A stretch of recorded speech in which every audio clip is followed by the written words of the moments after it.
안녕하세요. 앨리스 책방 세 번째 북토크 시간. 오늘은 트래블러님을 모시고 머니 룰에 대한 북토크를 진행하려고 합니다. 트래블러님 반갑습니다. 안녕하세요. 반갑습니다. 이렇게 초대 응해주셔서 정말 감사합니다. 네. 어떻게 지내셨나요? 저는 여전히 제가 기분을 좋게 하는데 집중하면서 진동수를 떨어뜨리지 않으려고 즐거운 생각을 많이 하고 어제보다 조금이라도 성장한 내가 되기 위해서 행복하게 잘 지내고 있습니다. 역시 트래블러님은요, 저랑 2년 전에 만나서 함께 마음 공부를 했었는데요. 그때도 저에게 시크릿 책을 선물해 주시면서 제가 이제 마음 공부를 할 때 이런 방법을 쓰면 좋다고 말씀을 해주셨어요. 그때 저는 끌어당김의 법칙을 처음 알았고, 이번에 머니 룰을 읽고 이 책은 정말 찐이다. 근데 보다 보니까 이 책이 시크릿보다 20년 전에 나온 책이더라고요. 맞아요. 그러면 예전에 저에게 이 책을 소개시켜 주시지 이제서야 어떻게 소개시켜 주셨나요? 그때는 이 책이 더 이상 출판되지 않아가지고 구하기가 너무 힘들어가지고 저는 그때 읽어서 너무 좋았지만 그래서 다른 책인 시크릿을 권하게 되었어요. 근데 지금 다시 재발견이 되어서 제가 이번에 권하게 돼서 저도 너무 기쁩니다. 혹시 그러면 이 책이 나비스쿨, 책 추천 도서. 네네네. 제가 너무 좋아하고, 네. 그게 또 새로운 책도, 사라진 책을 또 새로 재출간하시느라, 네. 여러 가지로 좋은 일 많이 하시죠. 그죠? 저도 네. 팬입니다. 네, 저도 책 추천 도서 요즘에 계속 읽고 있는데 머니룰 또한 책 추천 도서였군요. 네. 그러면 혹시 트래블러님은 이 책을 읽고 실천하고 있는 게 혹시 있나요? 너무 많아가지고 어떻게 말할지를 모르겠지만, 무엇보다도 이제 내 기분을 좋게 하는 것보다 더 좋은 것은 없다.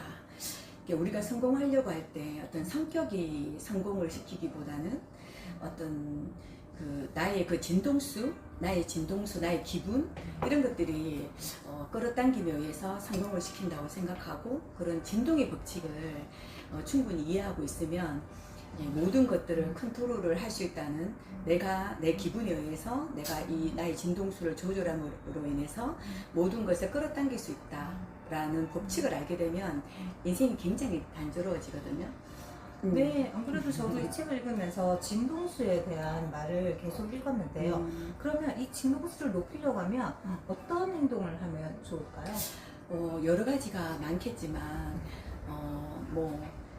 예를 들어서 사이테 이토르님이 이제 권해주신 방법으로는 좀 빨리 걸어보고 빠른 기차나 빠른 비행기를 타보고 또는 밝은 옷을 입어보고 또 맛있는 음식을 먹어보고 이런 것들 내 기분을 좋게 하는 것은 무엇이든지 되겠죠. 다른 사람을 칭찬을 하고 또 그 칭찬을 주고받고 여러 가지가 되겠는데 저는 또 나만의 미라클 시간이 굉장히 중요하다고 생각하거든요. 저는 개인적으로 나만의 미라클 시간, 그게 아침이 좋은 사람도 있고 저녁이 좋은 사람도 있고 점심때에 이용하는 사람도 있을 거예요. 저 같은 경우는 이제 점심때를 많이 이용하는데요. 운동 마치고 딱 주어진 그 2시간에 감사일기도 쓰고 해야 할 일 투두리스트도 적어보고 그 다음에 책도 읽고 책에서 좋은 구절을 옮겨 적고 그거를 다시 내 언어화 시켜보고 그런 과정들 속에서 진동수를 굉장히 많이 높입니다. 높인 상황에서는 우리가 살다 보면 진동수를 떨어뜨릴 일이 많죠. 내하고 상관없이 듣고 싶지 않은 말을 듣는다든지 뜻하지 않는 일들을 겹치잖아요. 그때 높여놓은 진동수가 더 낮은 진동수는 나한테서 튕겨나가지 않나. 그런 것들을 매번 연습하게 됩니다. 왜냐하면 우리에게는 어떤 불안이나 부정적인 생각이 매일매일 오거든요.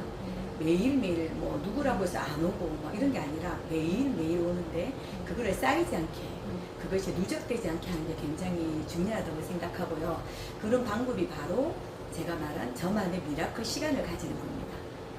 그 외에도 저는 댄스를 10년 정도 배우고 있고 근데 제가 원래 엄주가모하고는 전혀 상관이 없는 저는 전혀 거리가 먼 사람인데 그렇게 큰 음악을 큰 음악 소리를 듣고 그게 맞춰서 내 몸도 움직일 때 그때 굉장히 진동수가 올라가요.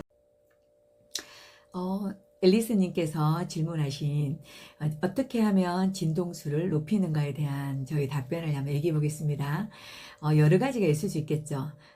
평상시보다 좀 더 밝고 화사한 옷을 입어본다든지, 좀 더 빠른 걸음으로 걸어본다든지, 또는 큰 소리로 말을 한번 해본다든지, 또 좀 빠른 기차를 타고 또는 빠른 비행기를 타고 한번 여행을 가본다든지 여러 가지가 있을 수 있을 겁니다.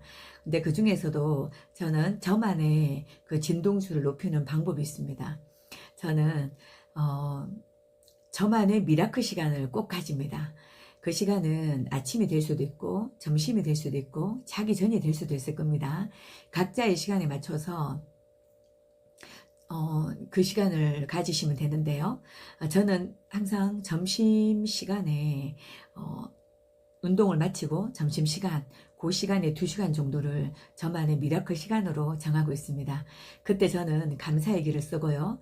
그 다음에 자녀의 일기도 쓰고, 그 다음에 내가 오늘 해야 할 일도 적고, 나의 5년 후, 10년 후, 내가 이루고 싶은 내 꿈도 다시 한번 적어보고, 또 항상 독서를 합니다. 이 독서를 통해서 굉장히 마음에 드는 부분을 필사하고 또 그 부분을 저희 언어로 다시 한번 해석해 놓습니다. 이런 과정들을 매일매일 반복하다 보면 저희 진동수는 떨어질 일이 잘 없죠. 물론 저도 진동수가 떨어질 때가 있습니다. 늘 진동수가 높을 수는 없는데요. 매일매일의 불안과 매일매일의 그 걱정거리들은 매일 쌓이잖아요. 매일매일 나에게 오지만 그것들을 쌓아두지 않고 그것을 매일매일 흘러버리려고 노력하고 있거든요. 그게 바로 저만의 미라클 시간을 가지는 겁니다. 네, 그렇고요. 그리고 또 마지막 질문으로 어떤 분들에게 이 책을 권하시냐고 물으셨는데, 모든 분들이 읽어도 좋겠지만 특히 나름 최선을 다해서 살았고 열심히 살은 것 같은데 아무것도 이룬 게 없는 것 같고 더 이상 더 열심히 살기에는 너무 지친 그런 분들이 이 책을 읽고 진동수가 높은 거, 진동수를 높이는 거, 파동을 높이는 거, 나의 기분을 좋게 하는 것들이 얼마나 중요한지 한 번 더 생각해 보시고, 그것을 모두 이제 진동수의 그 비밀을 아시고 나서 원래 하시던 대로 최선을 다하고 열심히 하신다면 훨씬 더 큰 성과가 올 거라는 것을 저는 확신합니다. 그런 분들께 이 책을 권하겠습니다. 네, 그동안 들어주셔서 감사합니다.